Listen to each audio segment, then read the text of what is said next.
On October the 30th, 2023, Isaiah and Garret sit down to record what they think will be the first episode of a playthrough of an old Nancy Drew game. What they don't know is that they will actually be recording the first episode of the Offhand Podcast. Our intelligence has acquired the audio of that podcast, which will be presented to you today.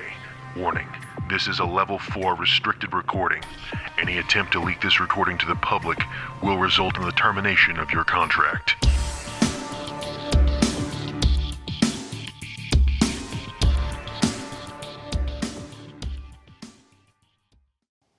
I should tell you how my morning went. Oh, yeah? I decided to stop through Wendy's and I ordered my stuff. And the guy at checkout, he was kind of special.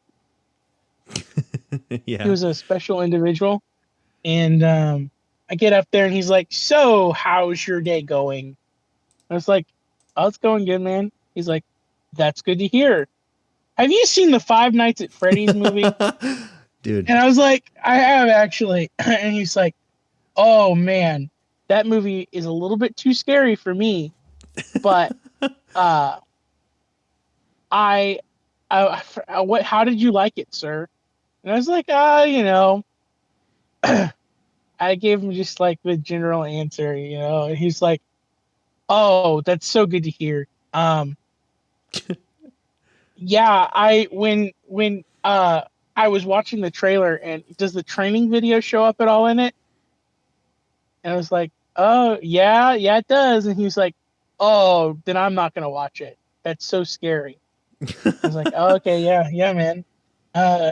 And then he's like, "I also got really scared in the trailer when the apple that Chica has started attacking the guy's face." And I was like, "Oh yeah, that apple's pretty scary, huh?" He definitely gave me an extra ghost sauce though for that. So That's good.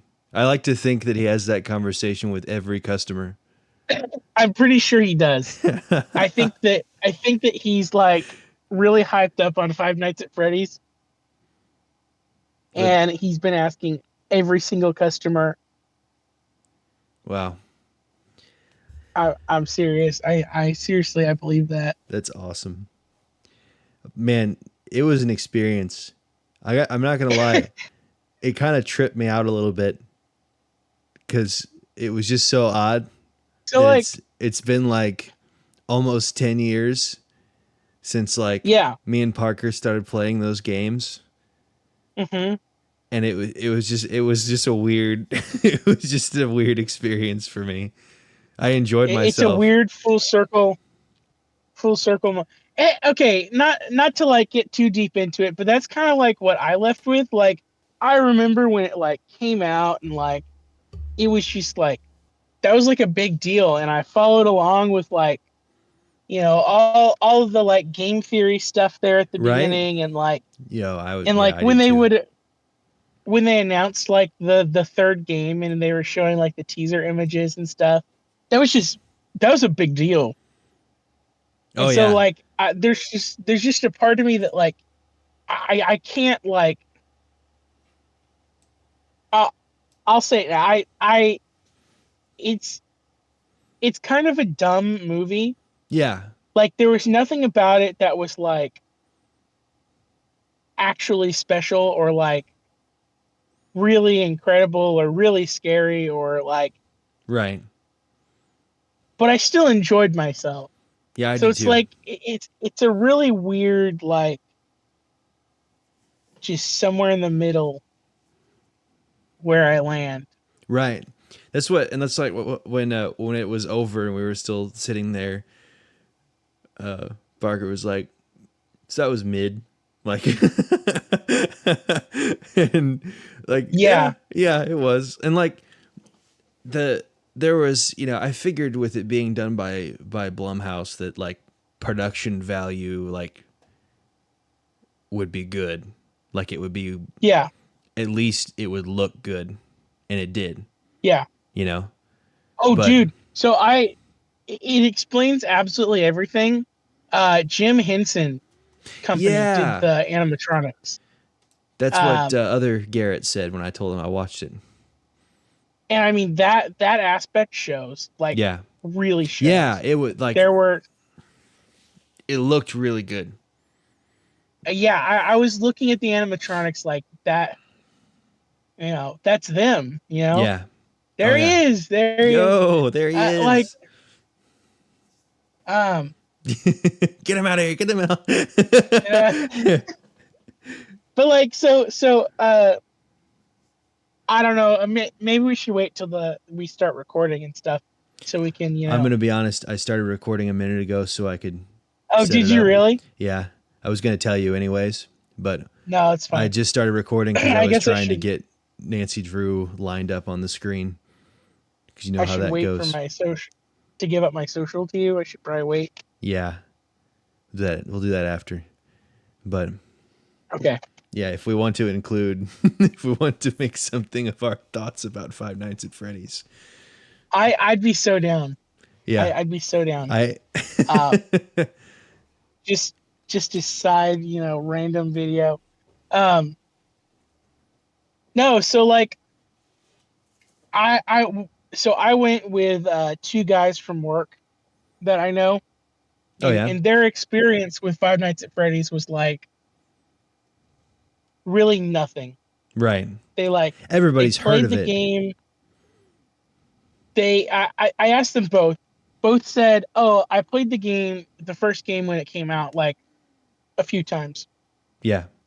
And it was scary, and like, oh, I had friends that were playing it, and I played it once, and you know, so it's not exactly on like the level of involvement as like I had growing up, or like, you know, you've had. Yeah. So, but that being said, one of the guys I went with was like, he's one of those guys that like gives good reactions to stuff. Right. Like, he's just kind of like funny like that. Right. So like, I'm sitting next to him in the theater, and he's like hearing people say stuff around us, or like stuff that happens in the movie, and he's just like gives just like these massive reactions of like, well, that was stupid, and then just like starts laughing and like choking. So like during the movie, so I'll set it up like this. We were in a pretty packed theater. I don't know about your guys. Yeah, it was it was actually really full. And like Parker said, he'd gone there to see a movie recently sometime, and there were like 3 people in there. So it was a pretty good crowd. Yeah. Yeah. Did I have a question right now. Did everybody clap at the end? No. Did everyone clap at the end of yours? Everybody clapped in my theater. Oh man. I didn't clap though. I refused to. Isn't that kind of awkward? It's really awkward. I had that with the new Spider-Man. Like, oh yeah. Not really at the end, it was whatever, like everyone clapped and it was but I was conditioned because like there was like a partial standing ovation for like Tobey Maguire showing up. I'm like, okay, I mean this is cool and everything, but this this is a little much. Like a standing ovation, come on guys. Yeah, like okay, yeah, all right. Some reactions like, whoa. Yeah. Standing ovation. But when we were walking out, some kids that were behind us were like, dude, that's the best show I've ever seen. I know. These children in front of me were doing like this like Snapchat story, and they were like, come on, rate the Five Nights at Freddy's movie, and it was like 10 out of 10, like top tier. They were like really hyping it up and all that stuff. And I was like, okay, let's get out of the theater. Let's go. It's interesting how it's essentially like by now it's like onto another generation almost from where it started. Really is. You know? Like I remember watching. Sorry, I had to clear my throat. No, you're good. I remember watching Matt Pat's very first lore video on it when it came out. I know. And the one where he equated it to the Chuck E. Cheese massacre shooting. Yeah, whatever. Yeah, I remember that. Yeah. That's a real game theory. Right I like I like turned to Parker in the movie. It was like, it's Matt Pat. It's I know. the theater reactions. There were these like girls behind us, and they were like, Matt Pat lied to us. Did he say he wasn't in it? Yeah, dude, it was this big thing before. He started crying on stream because he wasn't in it? Yeah, so I saw a video of him talking about it. He posted a video that was like, yeah, I lied. And so his video's like, well, so like I read for a few parts in there. They had me read for a few parts. And that scene was the first scene that was ever filmed of the movie. And he was like, so I already knew most of the plot. And like, you know, he was like, we were making videos about like the movie itself. And he was like, so I didn't write any of those theories that involve the movie because I already knew the plot. But he had these streams so he got where to like see the whole showing, they gave him like he got to see the whole script and everything. that's what he was implying. Wow. Yeah. I'm surprised they didn't like do a Marvel and like lock it down and like you only see, I don't know if you know about that, but like especially like as the movies got hyped more and more. Like, yeah. I mean, like, well, you know, like Tom Holland was notorious for like accidentally letting stuff Yeah, out, for just but they giving would out. just in general they would only let people have like the part that they were in without any context, or they'd give them like a fake script with other stuff in there, which is wild. That's so weird. Yeah, it's kind of a waste of time, honestly, unless you have somebody like Tom Holland that's like really gonna. Well, like, sorry, go ahead. No, yeah, that's fine. But yeah, our audience was not nearly that reactionary. I laughed. I was trying to be quiet and not disturb anybody, but I laughed pretty hard a couple times. I was kind of shaking up and down like at a couple things. But dude, there were some full laughing on my part. One of the times I must admit, so I'm sitting next to this dude, and he's kind of like whispering some stuff like, okay, it was the particular scene. If we're gonna post this, you know, obviously if you haven't seen Five Nights at Freddy's, what are you doing with your life? Yeah, like look, all the cool people have already seen it. All the cool people have already seen it. You need to get on the bandwagon. No, but when that lady gets snapped in half, like eaten in half, there were these children, like actual children, like a 9-year-old and like a 7-year-old, like 3 rows back from us. And that scene happens, and then it's just quiet afterwards. And one of the kids is like, I'm really scared, Mom. And he started getting scared, and so the guy sitting next to me heard that, and he started laughing, and he was like, that kid's just ruined now. This is what he saw. He just saw a lady get bitten in half, and well, like, when they had her get on the chair and like look directly into his mouth, I'm like, okay, what are we doing? Like, I know. Much. And I was afraid because I hate jump scares. Like they get me. Yeah. I like jump when something surprises me. So I was like bracing for, all right, something's gonna happen. He's just gonna pop into the camera or whatever. But yeah. Did anyone say was that the bite of 87 when it happened? No, and I'm really disappointed. Honestly, until you said that, I didn't even think about that. Like that's what I should have said. I felt I was disappointed in myself for not that was the Parker first thing I was thought. That the bite of 87? and I'm so sad because in that moment I was like I could say that, but like maybe the 15-year-old next to me would get like a tiny chuckle out of it, but like no one else would get it. Right. That was something I was like, oh my gosh, I would have said that. Definitely would have said that. It's a weird experience. Like this, like I said, the closest thing to that was going.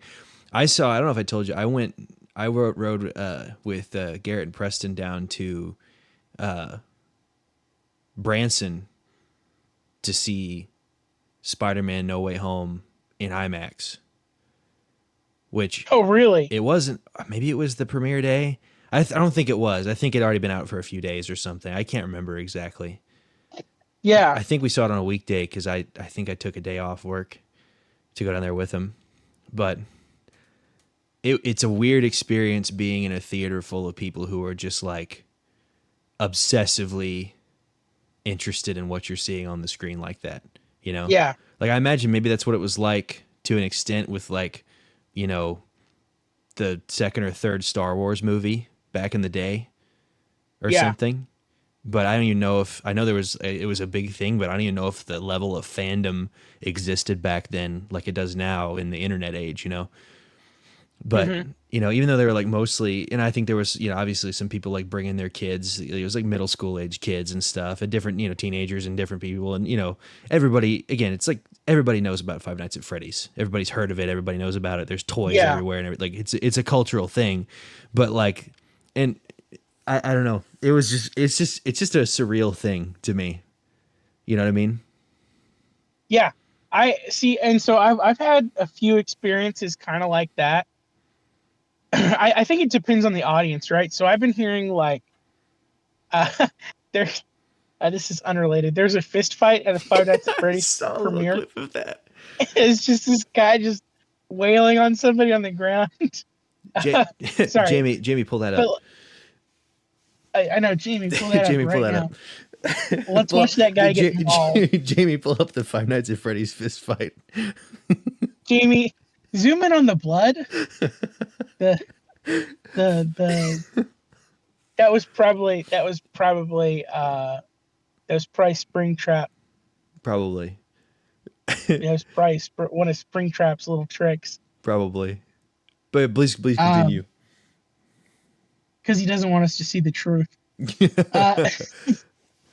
No, so like I went to go see the anime Five Nights at Freddy's, My Hero Academia, the anime. Oh yeah. You know that? Sound familiar? I've heard of it. I've never seen it. So the first movie that came out, I went to go see it in theaters, and that kind of felt like one of those the similar feeling that you were talking about, where like everybody's interested in the same thing. Yeah. And so like for me, I don't mind like cheering in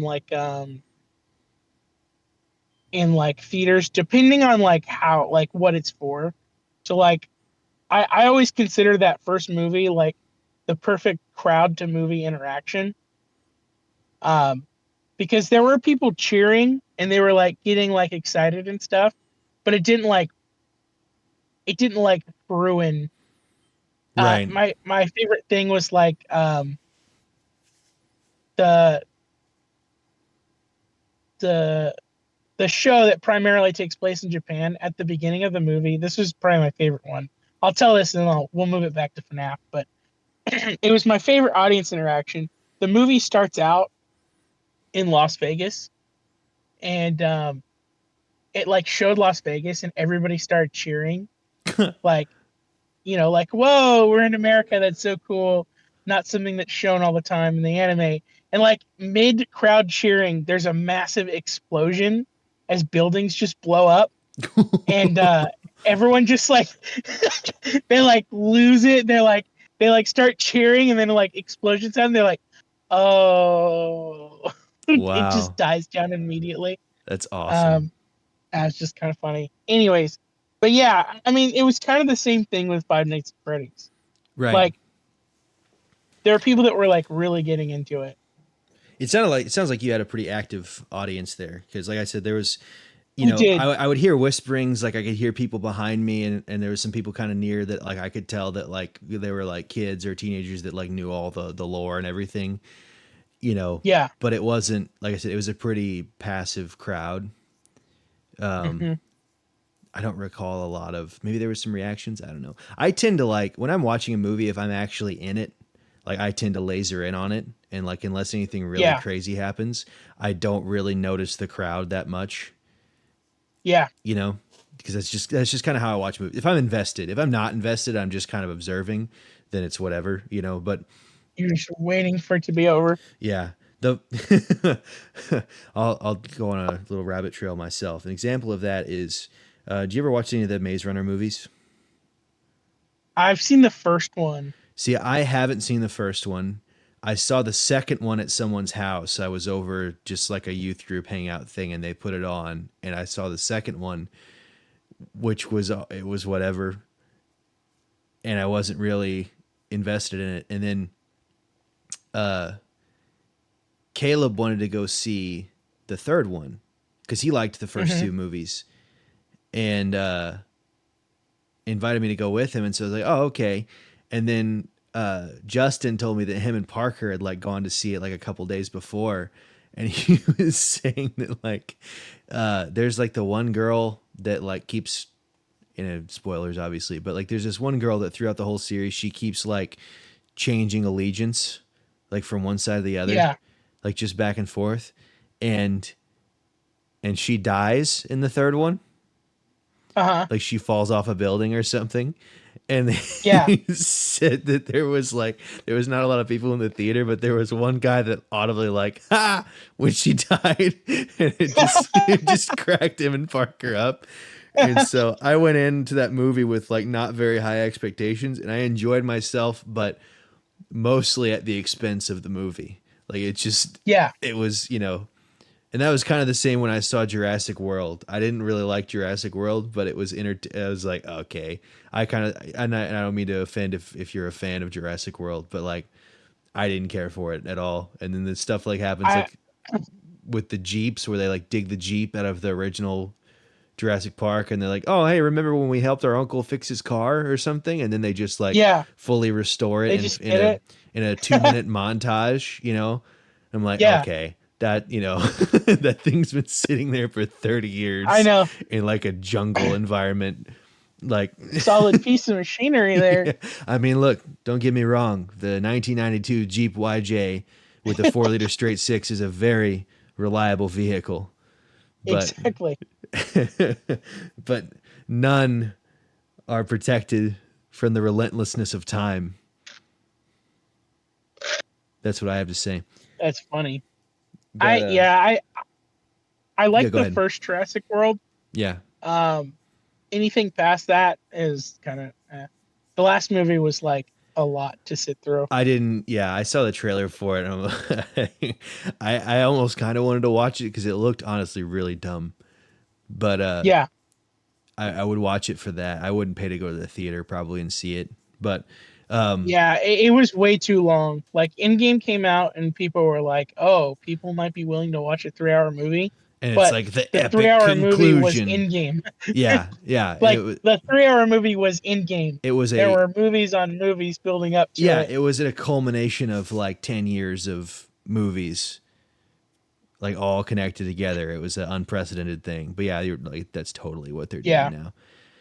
Yeah, I especially struggle with the Jurassic World stuff because Jurassic Park, the original one, is just such an awesome movie. I know. Like to me, it's like a top tier movie.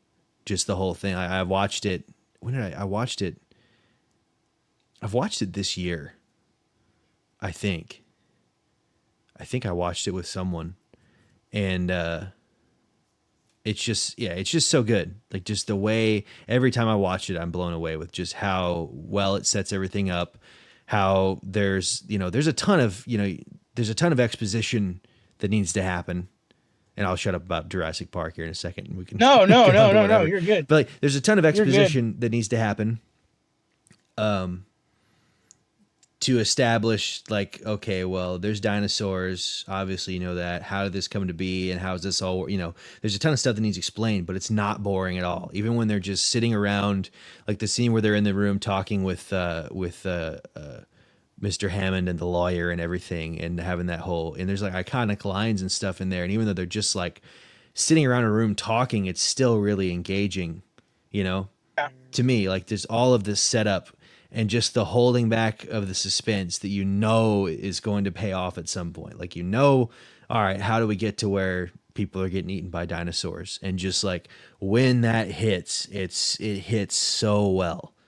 Like just the build up into that point is so good, and then it doesn't disappoint from then on out. Like it's just a masterfully done from beginning and to like end. They had so much less to work on. Like they had less time than like a book, Yeah. And so like I tried listening to the book a few years back, and it was a lot harder to get through because like I'm I'm not unfamiliar with Jurassic Park.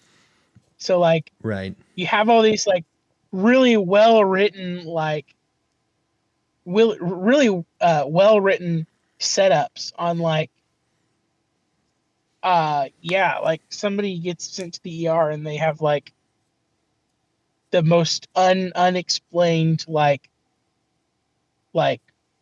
wounds ever, that's never been seen from like any sort of like a bear or anything like that. Right. Right. Uh, and it's just stuff like that that's like, oh man, that's so cool if I don't know exactly what's gonna happen. Right. Uh, Yeah. Yeah.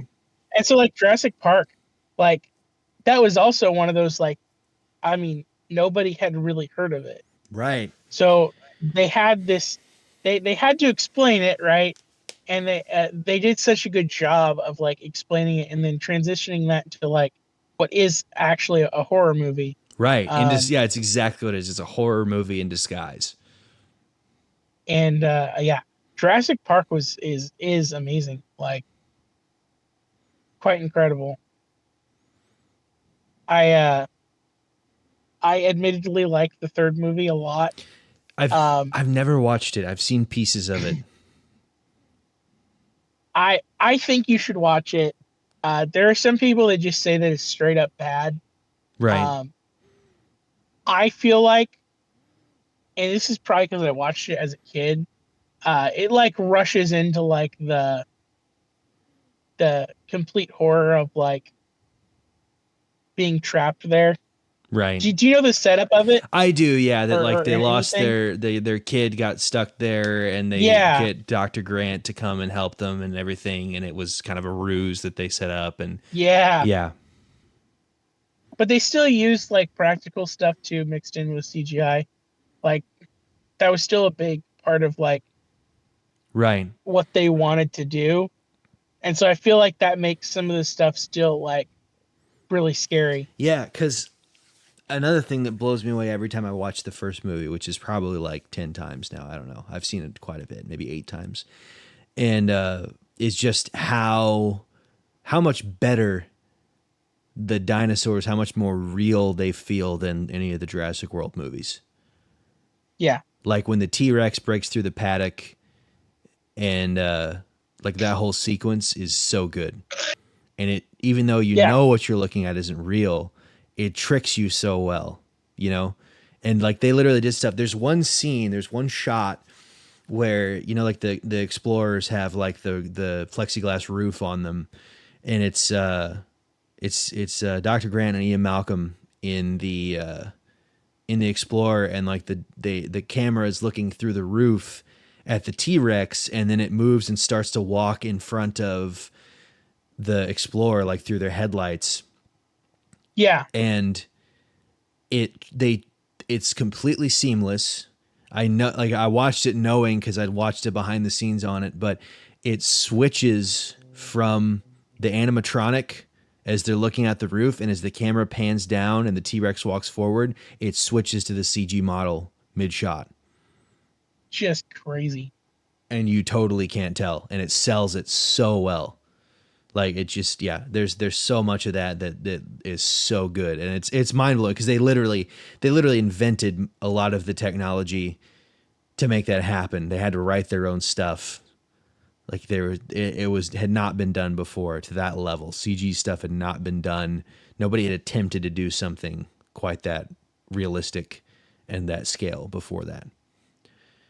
Really. Yeah, and that's why like I'm glad that there's a swing back in the direction of like practical effects. Yeah. Example, Five Nights at Freddy's. Right. And we're back. Could you imagine? Yeah. I know, full circle. Could you imagine if they did CG for the characters for the animatronics? It would have looked so awful. Could you imagine? It would have been so awful. It would have looked like someone's source filmmaker video. The source film that they made in 2015. Like, oh my gosh. Yeah, that part, like, looked like that was extremely well done. Yeah. The movie had an odd tone to it, to me. Five Nights at Freddy's. Yeah, like the let's build a fort. Yeah, there's stuff like that, and then just the overall, they kind of set it up out the gate that, okay, this is going to be, I mean, it's PG-13, but it's like, they're like, okay, this is going to be kind of, even with like the guard trying to escape at the beginning, even though he's like, he gets killed, like they set kind of a funny tone to it, starting with that. Or like when, I'm thinking of one scene, and I couldn't tell you exactly what the setup was for it. Maybe somebody tries to like attack like Chica or something. Yeah. And the animatronic just kind of looks at him. Yeah. And just like does like this face. And yeah. It's like, well, it's when the three guys are in there like breaking everything. And like the one big like biker looking dude, like he hears a noise coming from the kitchen. He like looks through the window, and the guy's like getting his face eaten by the apple. Yeah, by the apple. and he's just like, what the heck? And then Chica turns and looks at him. Yeah. And he like runs out screaming, or tries to. Did we, if we're going to post this, did we have the apple part? Was that included in the recording? Yeah. Okay. I didn't know we were going to end up talking. I was just setting up. OBS. No, we'll just turn this into a podcast. We should. This is episode 1. Because I mean, we'll a nice movie podcast. Yeah. But yeah. Overall, it was very like. It was very dumb, but like very hard for me to not enjoy myself. I liked how I was watching a thing recently about how kind of every movie now has sort of adopted the Marvel quippiness of like, oh, well, so that just happened whenever something, and like just constantly feeling the need to be like, oh, we're acknowledging that this is ridiculous and that makes it okay. And never actually owning it. And that I think that helped the movie a lot. I mean, for the audience of kids that really do take it seriously, you kind of had to, but like it worked. Yeah. It worked that they didn't try to do that. They just kind of owned what it was and that it is dumb and silly. I also thought it was kind of sneaky, right? This is what I noticed.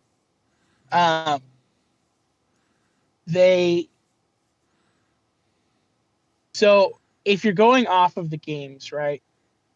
Which, okay, by the way, the whole setup's just kind of like intense and like the story in general is just like very morbid, all things considered. Of the games or the movie? Of the games, just in general, yeah. Right, yeah. Yeah, both of them.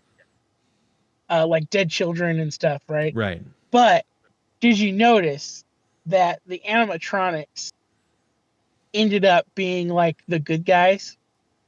Right. Enough to the point where they were like, oh, they're not actually like malicious. Shaggy from Scooby-Doo was telling them mind control, that they were his friend and that they need to do that. Yeah. And so now it's like, oh, the animatronics are good.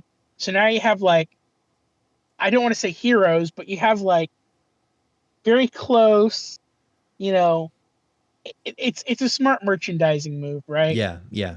Because now it's like, they're not the monsters. Right. Which makes it way easier for parents to, go buy toys and right. Yeah, how else are you gonna get parents to go buy their child Shamrock Freddy? Yeah, or American Flag Freddy.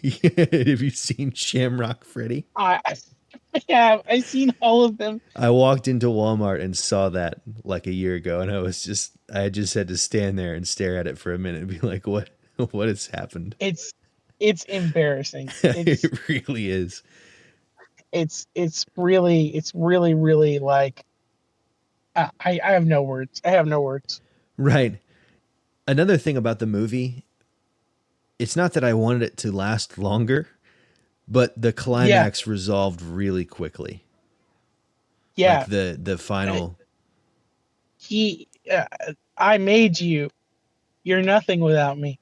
Yeah. With the knife. And I still think my favorite line was she was like, if you bring your sister here again, I will shoot you.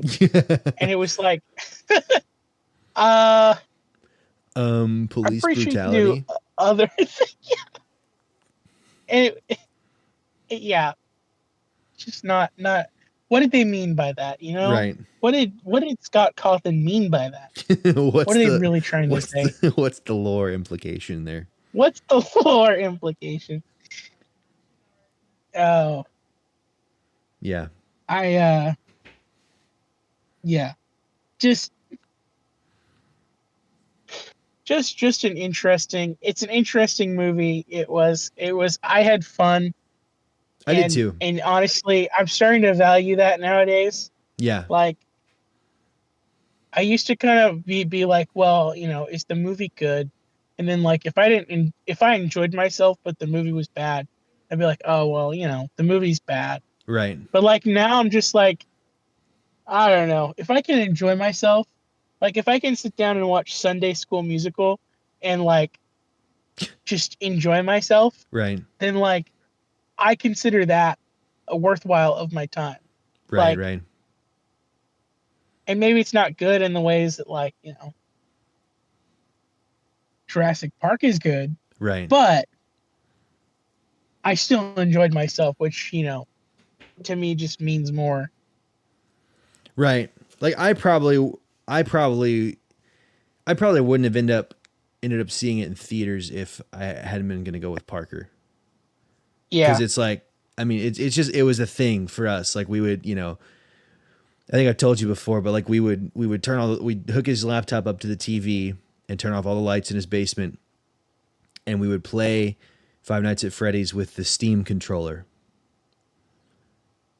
Which I don't know if you're familiar with the Steam controller. It added an extra layer of terror because you couldn't actually click on anything very easily. You were trying to get the cursor to the buttons on the screen. It was the two like touchpads, right? Yeah.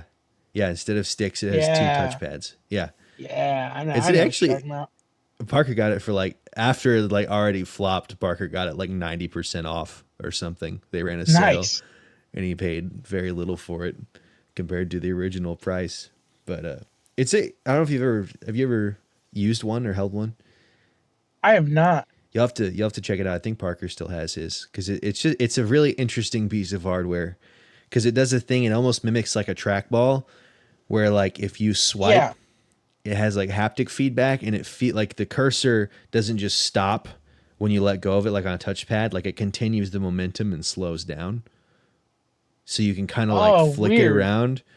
Yeah, it's super interesting. I guess it's kind of a cool idea. But anyways, yeah, we used to do that. We play that all the time, and then we would go through. We go on Game Jolt and just find the crappiest Five Nights at Freddy's knockoffs we could, like Five Nights at Wario's. And have you seen the Treasure Island? Five Nights at Treasure Island with Mickey, with Mickey, color inverted Mickey. Off. Yeah. Yes. Yeah. I remember that one back in the day. There was. I know there was a Five Nights at the Krusty Krab. Five Nights at Flumpty's. Yep. That was a bigger one back in the day. That one actually, yeah. And then I think Five Nights at Flumpty's got like it got like the official Scott Cawthon approval. Yeah. There was that and Five Nights at Candy's. Yeah, that was the one. Yeah, but we would just scroll through. There was one that was, I don't remember what it was actually called, maybe it was just called. Mac Tonight, like the moon guy for the McDonald's commercials. Yeah. There was one that was with him. It was like an animatronic of him in a McDonald's. Yeah. But we used to scroll through Game Jolt and probably download viruses and just play really crappy FNAF knockoffs and just laugh at them. There was a Thomas the Tank Engine one, I think. Yeah. It was like everything. We tried to make one on Scratch one time. Oh, did you? But we never got very far with it. Did you ever see that? There was a Five Nights at Freddy's fan game that came out. And it was like, it had some weird name, like is it like where you actually walk around? You walk around, yeah. It was like a point and click. Oh, it's a point and click. Yeah. It was a point and click Five Nights at Freddy's fan game where you were like there at night and you had to like walk around and get stuff. You were like trapped inside the building. I want to say the game you're playing as what's his name? William Afton. Right. And he was like trapped in there and they want to like completely kill him. I saw a video on it. I'll have to send it to you. But I heard that one's pretty legit. Huh. You ever seen like The Joy of Creation? Yes. Where they actually like chase you around? Yeah. Yeah. I remember watching that one. I remember when that came out. That one's like actually terrifying when they run after you. All of those like those YouTube, you know, the YouTube classics. I used to watch Markiplier play all those games back in the day. Yeah. There's a guy I used to watch who'd play like those games and like the Telltale games and stuff. Yeah, yeah. It was just like a big deal to just like, oh my gosh, it's, you know, it's a new horror game that we're totally not going to forget in like 5 minutes. Yeah. Yeah. Yeah, it's like Bendy and the Ink Machine type levels of just completely forgotten. Another Slender Man knockoff. Exactly. Yeah. Exactly. Oh shoot, I forgot what I was gonna say. It probably wasn't important. But yeah, I used to watch. Did you ever actually play many of the Five Nights at Freddy's games? I owned Five Nights at Freddy's 1, and I didn't want to play it past the second night. I don't do well playing horror games or a lot of horror games. There are some that I can do. Like, to me, there has to be like an extra layer of gameplay for me to like really enjoy horror games.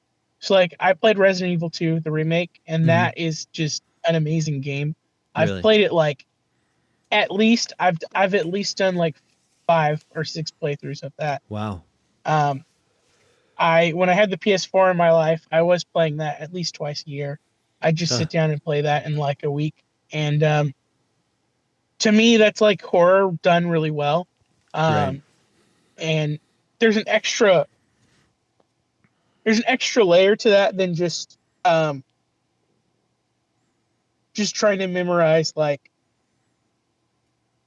patterns. Right. You know? And then I played Sister Location, which really? People hated. Yeah. People hated, but I thought it was kind of cool because it took Five Nights at Freddy's and just broke it up into where you're not just doing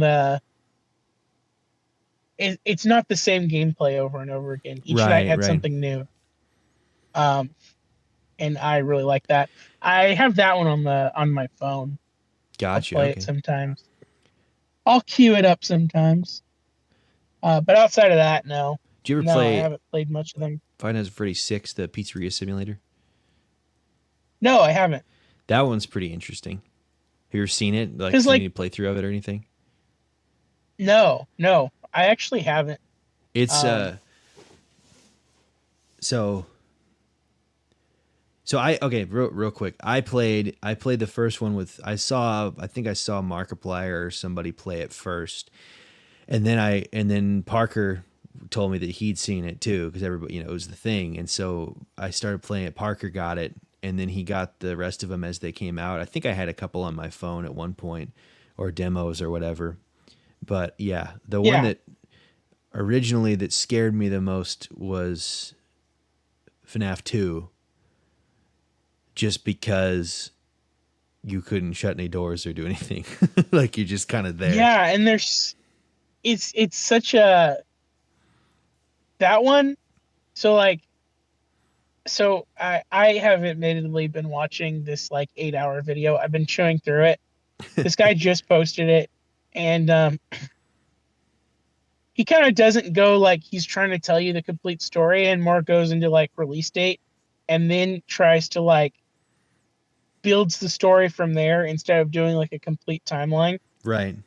And part of it's just like a retrospective on the series in general. Right. And so like Five Nights at Freddy's 2 was like stupid difficult.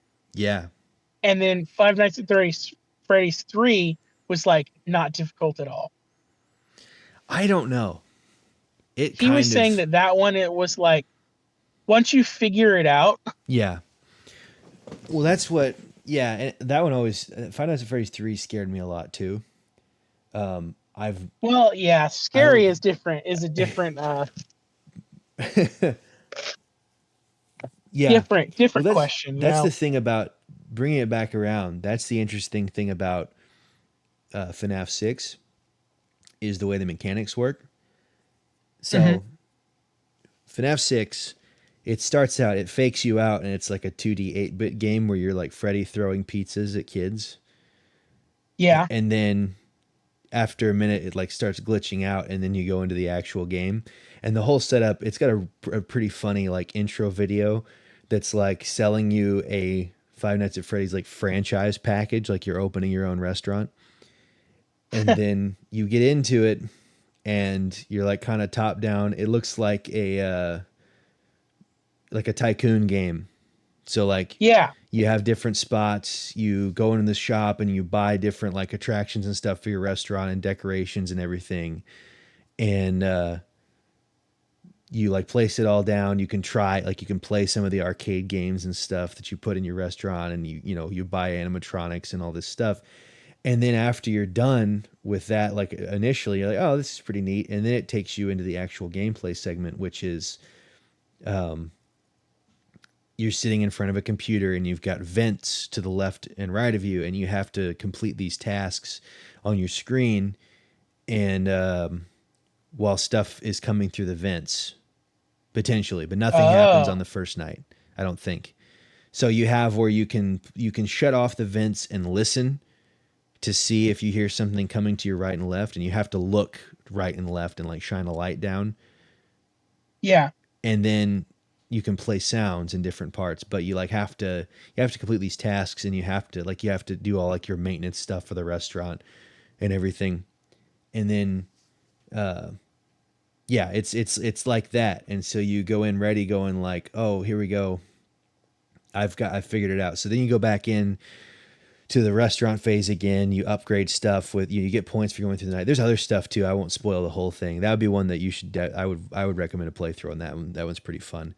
But it's like this video I saw that broke down the mechanics was like why you died on night 2, which is like the first night anything actually happens, and how essentially, because all the previous games, like you said, once you figure it out, you can do it.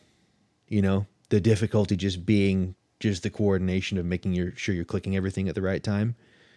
Yeah. Like FNAF 1, like, I don't know if you ever watched originally, like when Markiplier beat like 420 mode, and how. Yeah, like the later ones where you're just in this like.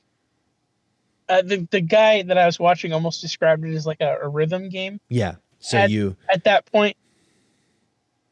Yeah. Yeah. It's like, I think FNAF 1, if I remember right, it's like you check the camera for Foxy. So you close the right door whenever you go into the screen, because Freddy is right there usually. So close the right door, open the screen, look at Foxy, drop the camera, open the door, and I think you like shine the light. I don't know. There was like this sequence. You shine the light on both sides, and you like do, and you just do it over and over and over again. And if you get lucky enough, when you run out of power, and it was like every time whenever Freddy shows up and it plays the do do do do do do do, you know. Yeah. There's like which wasn't in the movie. Yeah. Except for the end credits song, which was hilarious. That it was the that remix, the Five Nights at Freddy's song from like 2014. I don't know if you're familiar with what the credits song was for the movie. No. They're called The Living Tombstone, and they made a Five Nights at Freddy's song in like 2014 on YouTube, and that's the credits song for the movie. Oh my gosh. Yeah. But okay, sorry. Go ahead. But pattern. You're talking about the pattern. Yeah, it's like that. And if you do it, and if it happened to be that like there's different links to whenever Freddy's song happens, and he's like his eyes are blinking and looking at you when the power's gone out. Mm-hmm. So it's like if you did it all just right, you run out of power, and if he does like the longer song, it might turn 6 a.m. But it's like it is possible. And like same thing with the second one. You just hit a rhythm. Same thing with the third. Like you just do the same things over and over again. And the fourth one, even though to me like the fourth one was really scary because you have to like peek out the door. Like if you do it right, once you figure out the pattern, it kind of loses its scary and just becomes repetitive. Yeah. But the sixth one is unfair on purpose.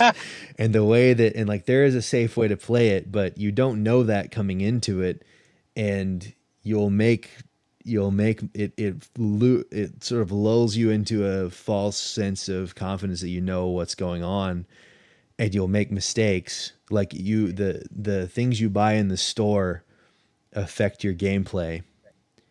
Like there's things you can buy that will release animatronics into your restaurant. Interesting. And so it becomes unfair, and that one's a very hard game. Interesting. Yeah, you'll have to obviously send you that. It was like I sent it to Parker a while back when we were still at, because it was super interesting, like breaking all that down. But I'll shut up now. Yeah. No. Are you kidding me? talking about FNAF with my bro? Yeah. I mean, life couldn't be any better. Right. No,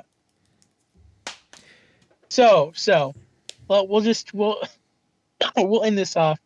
Out of 10, what do you rate the FNAF movie? You know what? I give it a 7. Give it a 7? I give it a 7. I'd say I'm within there. Yeah. It's not like for a me. 6 or a 7. Like I'm not the target audience, but for overall experience and the way that it was made and everything, I would give it a 7. Yeah. It'd probably be a 6.5 to like a 7 for me as well. That's right about where I'd sit. It's above just like but that's just because I had fun with it. I'll put it like this. I liked it better than Willy's Wonderland. That's good. Yeah. Have you seen that? No, I haven't. I saw like one of those synopsis videos of it, but it's the one with Nicolas Cage. It came out like a year or two ago. Oh yeah. Okay. And Nicolas Cage. I know exactly what you're talking about. Nicolas Cage doesn't say a word the entire time. His character is completely silent. Why get Nicolas Cage then? If I don't know. Talk? I have no idea. That doesn't make any sense. All right, one more thing I will bring up about this. Every single trailer that we saw before this movie was so garbage. Every single movie. It was terrible. Was that what it was for you? Yes. So okay. Please tell me you saw the pool one. Which one? The one about the pool? Yes. Yes. Oh my gosh. We got done watching the trailer, and the guy that I went with, he's like, so it's just a haunted pool? and he just starts like uncontrollably laughing in the theater. It's like queuing up for like, the movie to start. Yeah. He's just keeled over laughing. And I told him, I said, dude, just drain the pool. Like, just drain the pool. Put some bleach in there or something. Like, it's just a pool, bro. It can't hurt you if you're not in it. Oh my gosh. What were the other ones? The other one was the Thanksgiving one. Did you see that one? Thanksgiving one. Where there's like the Thanksgiving serial killer? No. Oh my gosh. It was like, it's a horror movie, and it's this guy like getting revenge about Thanksgiving or something in this town that has like a big Thanksgiving festival or something. And he's like wearing a pilgrim hat. A pilgrim hat? And like no. And like a mask, and he's like hunting people down and killing them with like things that are like Thanksgiving related. And that's literally one of the lines. Like this cop detective guy is like, it appears that all of the murder weapons are straight off a Thanksgiving table. And me and Parker just both lost it. We got to that part. Oh man. But yeah. Oh man. Every single trailer. Wait, does he snap someone in half like a wishbone? I don't know. He was like using make a wish. I don't know. I think he killed him with a turkey baster or something. I have no idea. It was like, I think he like cooks this one lady in an oven or something. Like, oh my gosh. It just looked, I mean, I don't like horror movies anyways, but it was like, it just, every single one of them just looked, every trailer looked so retarded. Like, it was bad. I don't want to see any of these movies. I agree. I agree. The trailers were terrible. Did you see the Beekeeper one? With Jason Statham? No. It was like some kind of John Wick thing. Where there's this guy, it's Jason Statham, and he lives like on a farm somewhere, and there's this black lady that lives with him that's like a caretaker, or not a caretaker, but she lives there and helps like take care of the farm and cook and stuff. Like she's a maid or whatever. And they're friends and everything. And then she's older, and she's like on her computer, and she gets like a virus, like one of those where it says that you owe, like you got to pay $20,000 or something. And she like calls the call center, like the help, or like your computer has a virus, and she like calls the tech support center, and they like get her to give them her banking information, and they steal all her money, and she like kills herself. So then he like goes, what? Yeah, I do. This is wild. So he's like, and he's a beekeeper on this farm, and that's what the movie's called. And so he goes and like kills all the guys at the call center. But then it's like they actually work for someone else in the criminal underworld. Were they all Russians? No, they were just like normal dudes, like white American dudes or whatever. Imagine if he went to India. Jump cut to go to India. Oh my gosh. It's like, hello, you have a problem with your computer? I need. Yeah. Oh. But yeah, it just looks like a John Wick knockoff. And he's like, I'm the beekeeper, and then he throws honey. He throws like a jar of honey on this lady, and then lights it on fire. No. And then this guy's like, "Oh, honey's flammable. Who knew?"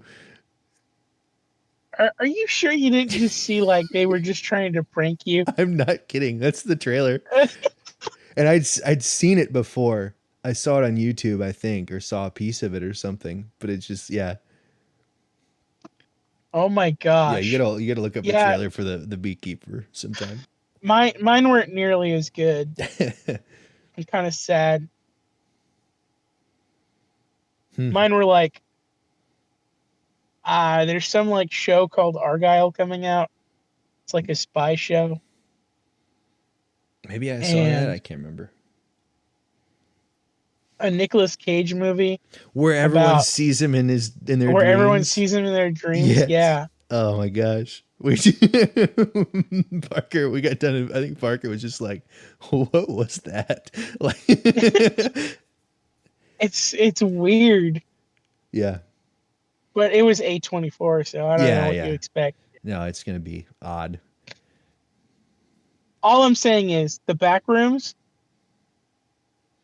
When the Backrooms movie comes out, I am definitely seeing that one. Have you watched those Kane Pixels? Have you watched that guy? Yes. Like his backrooms Did videos? you watch the Oldest View? Yeah, dude. His Oldest View series? That or the Rolling Giant? Yeah. I had to kind of skip through that one. I was too scared. Do you know that thing is real? Yeah. The actual sculpture. I was watching a live stream. The mall is real. That he was on. Or was. Yeah, the whole mall. Yeah.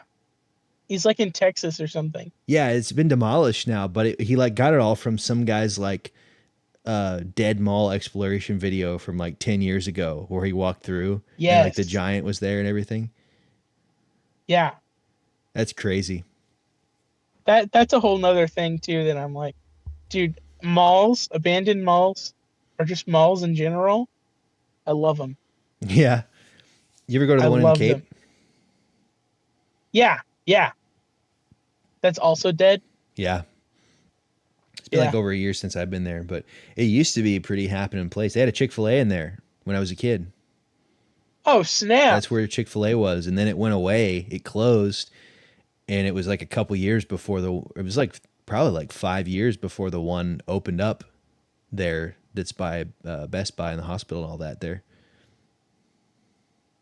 Dang. Yeah, there was that. Yeah, there was like a Christian book and music store called Gospel Land there that my mom worked at as one of her early jobs. Like when her and my dad first got married, she worked at Gospel Land. Gospel Land? And sold people like Petra tapes and vinyls and stuff. Carmen, yeah. Carmen Records. DC Talk. Oh my gosh. That wasn't yet. Yeah. DC Talk was later. Way later. Still funny though. Yeah. But yeah, Backrooms movie, I'm gonna go see it. Oh yeah. For sure. We should see that one together. We should. I feel like it'll be reasonable to make that happen. I think so. Well, when is it supposed to come out? I know they haven't I think it's just in development now, right? Yeah. So it's still in development. A year or two off, probably. I'd say so. But yeah, he kind of knocked it out of the park there. Yeah, and I think he's like 18 or 19 years old or something. Like he's, yeah. Which is funny because I almost find his non-backroom stuff equally interesting. Yeah. Oh, yeah. If not more interesting. For sure. All of that liminal space stuff is just super interesting to me. We definitely need to get on the we need to get the backroom survival game. Yeah. And play that together. We should play the there's a Gmod map. Yes. That's like a multi, I don't know if you've seen that one. No. There's like all these different levels and stuff that you go to. I think I saw a guy, have you ever seen, I think it was Decubers on YouTube. He does a lot of Gmod stuff. He was the one, did I show you that video where he was like raiding the Harry Potter server? Yeah. And he was, I think it was that guy and some other guys that played the Backrooms one. Cause there's like whole servers.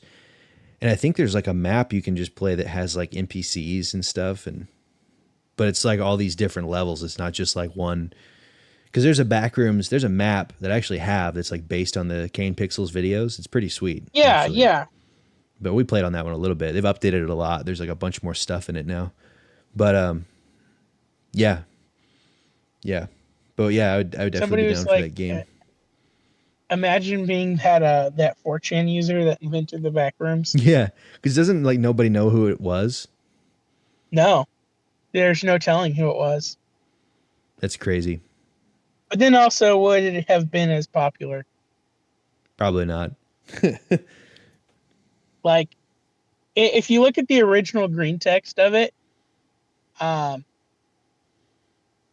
it was the like the vagueness of it and like the non-specific description of it that kind of launched people's imaginations to make it into what it is now. Yeah, yeah. So like, you know, that person out there, Godspeed, you know? Right, right. It's so like the thing, like the liminal space stuff is interesting too, because it's just like the whole, like I think there's like the whole like definition of it's like a transitional space and all this weird stuff, but it's really just stuff that's like weirdly familiar looking. Yeah. You know? But also without any signs of life. Right. Or like constant like, you know, this like is without somebody constantly like without signs that somebody's consistently there. Right, right. Know?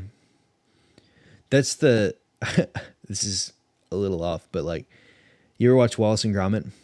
Like the old ones growing up? Yeah. I saw a guy's video a while back that was saying that how Wallace and Gromit creeped him out. Oh, really? Which I was like, I mean, there was like scary stuff when I was a kid, but I loved, I didn't like scary stuff, and I loved Wallace and Gromit. Like me and my dad used to watch that like on a lot of Saturday mornings. We had a tape because it aired on Cartoon Network like around 2000 or so, and we had a tape, and it was like the 3 original Wallace and Gromit shorts, and then it was like some different like Looney Tunes and stuff that we had recorded just like off of TV with all the commercials classic. And everything. Yeah. Yeah. But he was talking about it. I never really thought about it before, but like in those first 3 shorts, like especially the second 2, the wrong trousers and a close shave, there's like with the evil penguin. Yes, I love the evil penguin. It's my favorite villain of all time. Just his menacing, just beady little, like his expressionless gaze. I know. It's so hilarious to me. But I love when he pulls the rubber glove off his head and Wallace is like, "It's you." So funny. The greatest villain reveal. Yes. And the whole train chase through the house after that is I love that so much. With the train tracks. Yes. But he just pointed out that like as like he's running around the city or like whenever there's anything else, like there's all these empty buildings and stuff. And it is almost like a liminal space thing. Cause like really in the first few, like the first one they go to the moon, so there's not really much shown of like the city or anything. But like in the second 2, there's no background characters whatsoever. So like it's like then they're in this like I never thought of that. I never noticed that. But like no, yeah. There's all these like empty streets other than Wallace and Gromit and the penguin and then like the robot dog and the sheep and all that in the third one. But yeah, I was like, huh, that's interesting. It's been a while too since I've watched those. But that's an interesting like you know how like when you're a kid there's stuff that like creeps you out. Right. And you don't really like there's no like rational explanation really on like why you feel that way. Right. But you just feel that way. Yeah, yeah. I always find that stuff interesting. Do you have any that stick out to you from when you were a kid? Did any of like the Wallace and Gromit stuff? Like anything like that you were just in general sort of irrationally afraid of or you found especially scary?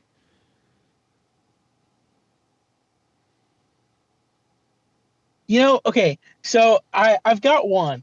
I've got one for sure. And I'll have to think about it. So that's a really good question. Like really good. There was we had like antenna TV type stuff. Yeah. Like your free TV channels.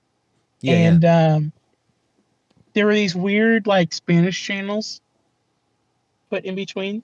Right. And so there was this one time that I was flipping through the channels and there's this horror movie, right?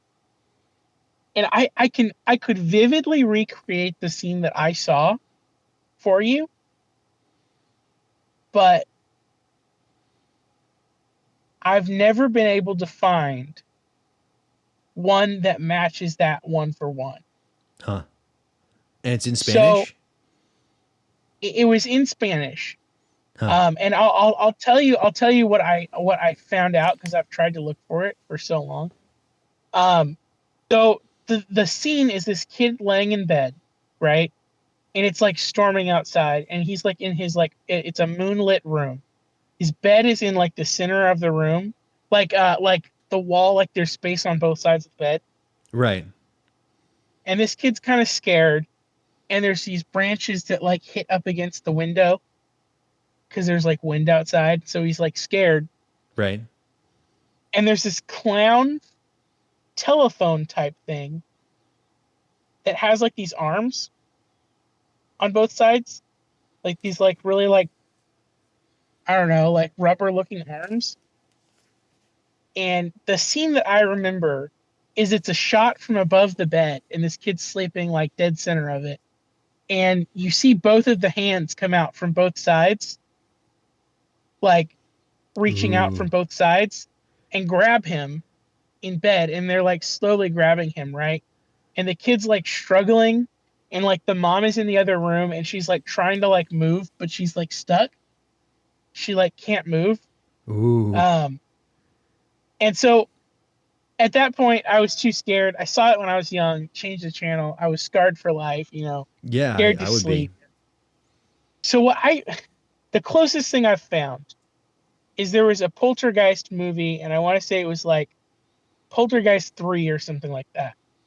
And it has that exact same setup, but like I don't think there's the shot with the arms. So is it like, so did you see like a Spanish knockoff of Poltergeist 3 then? So it could be. It could very well be, or like a scary movie. Right. Type of movie where they were trying to like make fun of it. Right. But I've always been in search of that, and I mean that was kind of actually scary, so that didn't really answer your question. I mean, but yeah. that's always I don't like know if it doesn't have to be irrational. One of the first things. Yeah. One of the first things that comes to mind, like that was like the earliest I remember, like genuinely like being scared of something. And I mean, as a kid, you're not really looking for like scary stuff. Right.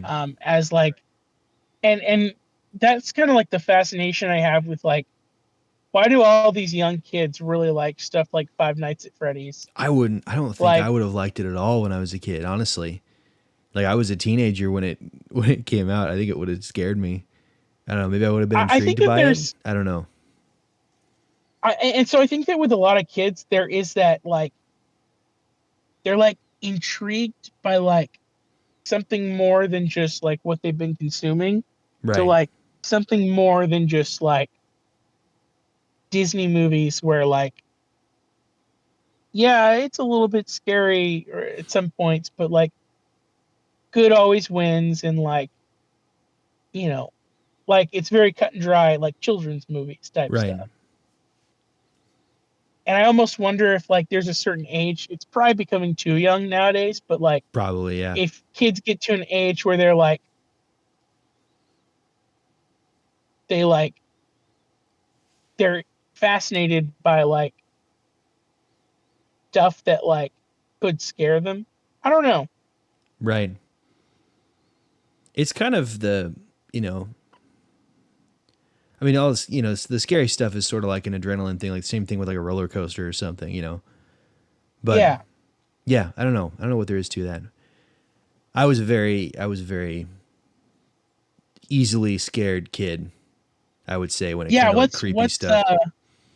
What's yours? Mine is so dumb. What's your like?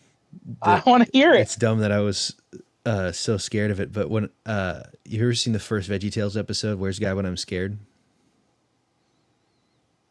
Yeah, sorry, I had to cough. Yes, no, you're good. I have. With the Frankenstein. Yeah. So that was part of it. There was two, because it's like two separate. There's like the beginning part where it's Junior and he's watching the scary Frankenstein thing, and then there was the second part, which is Daniel and the Lion's Den with Larry. Okay, yeah.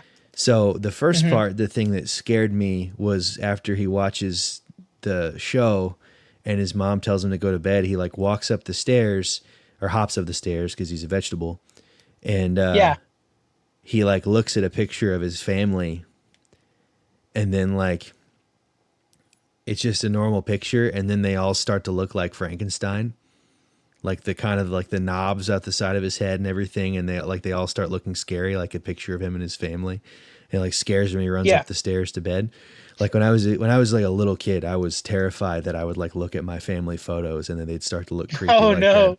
And then the other part that really scared me was the part where they throw Daniel in the lion's den and there's like the lions in the dark, but all you see is their like with the eyes? yellow slitted eyes. Yeah.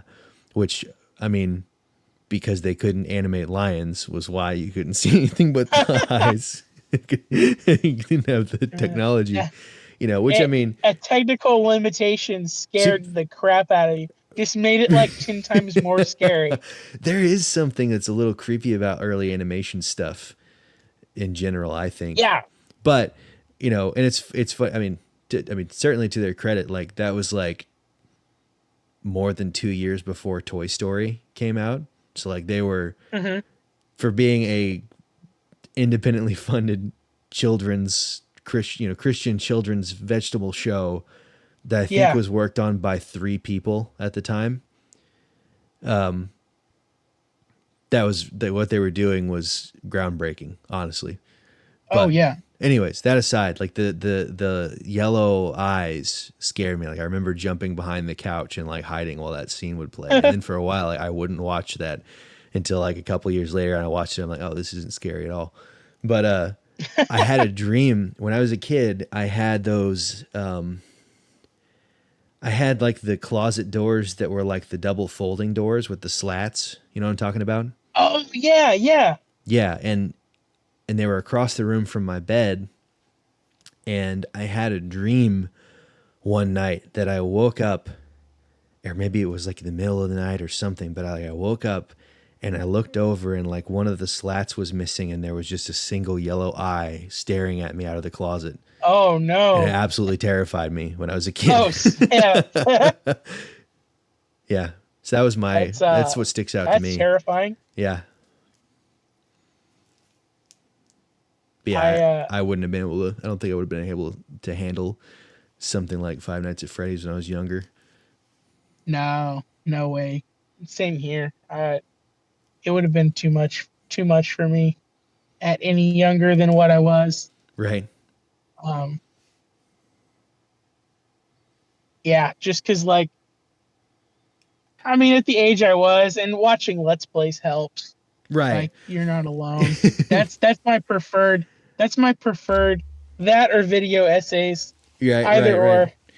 I used to like on Markiplier's like original like Five Nights at Freddy's videos. Someone would always post the timestamps of the jump scares in awesome. In the comments, and I would always scroll down and find those. So I would still watch them, but so I know that they were going to happen. What a hero! Right.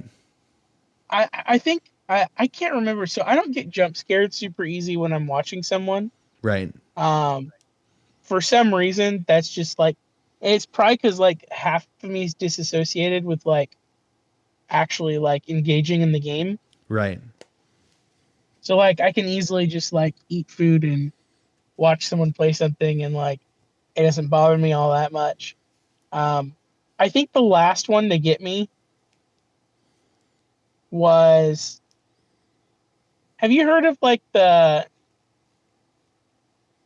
I want to say they're called Chilla's Art? No. It's a series of games.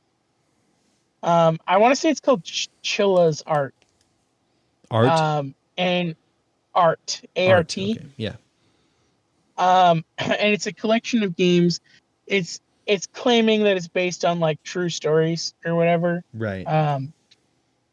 But like, so like there's this one where like there's supposedly this like crazy ex or something like that. but like the game is that you're house sitting for someone or something. Right. And there's a duality where there's multiple endings, but you have cameras in the house that you can go up to a room and you can look at the different cameras. Okay. Man, I was watching someone play it, and I want to say that's the last jump scare that actually got me, like watching someone play something. And I forget what the build up to it is. If there's like just like footsteps. Oh, so there's like a backing track or something in the game, or like I don't know, like an ambiance. Right.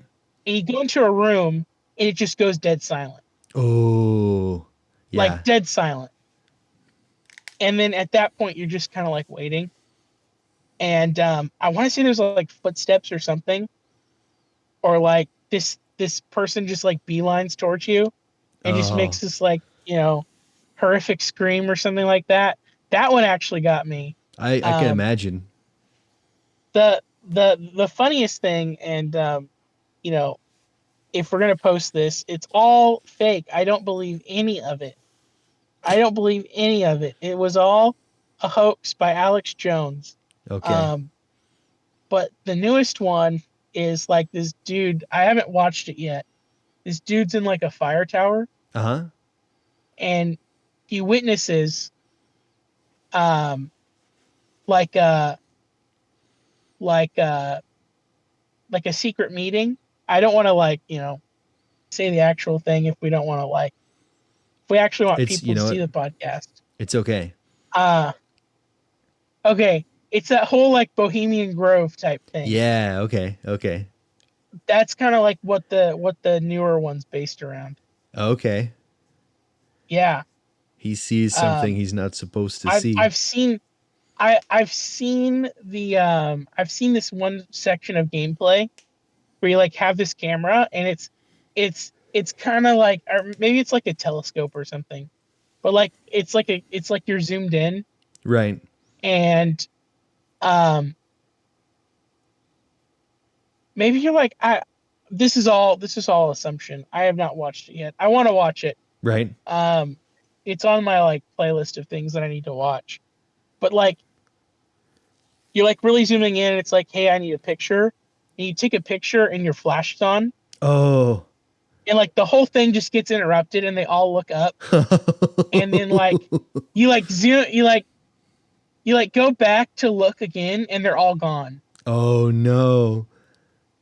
That's and then scary. So you have like your fire tower and they start climbing the fire tower like stairs and stuff. Oh no. But yeah. I'll have to check that out. You should. That sounds awesome. You need to get like Parker to play through it with you. We should. That'd be awesome. But yeah. Sorry I took up our time, but this is the first, this is the first episode. Podcast episode that we just started just now. Halloween times and Five Nights at Freddy's and yep. And all that stuff.